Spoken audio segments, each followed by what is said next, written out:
Every year, hundreds of children in Buffalo's poor and minority neighborhoods suffer lead poisoning.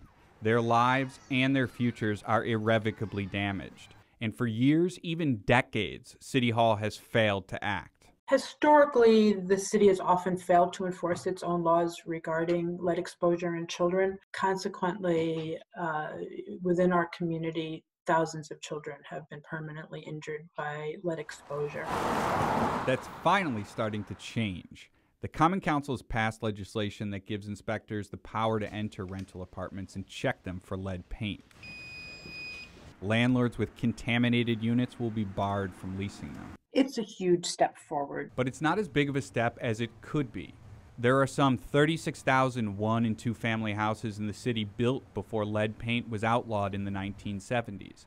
But the law exempts owner-occupied properties. That's thousands of singles and doubles. The exception is a shortcoming in the otherwise sound legislation, according to Cara Metalliano of the Community Foundation for Greater Buffalo. That's the piece that I would like to see changed. The city, for the first time since the 1990s, has obtained federal funding to deal with its lead problem. It'll help pay for inspections in high-risk zip codes and cleanup costs for landlords. The goal is to inspect all the targeted properties in 6 years.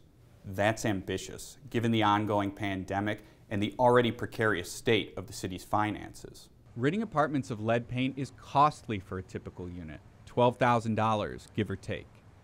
The Community Foundation is working with banks and other funders to set up a revolving loan program to help landlords pay for the work. Metalliano is hoping to initially raise $2 million.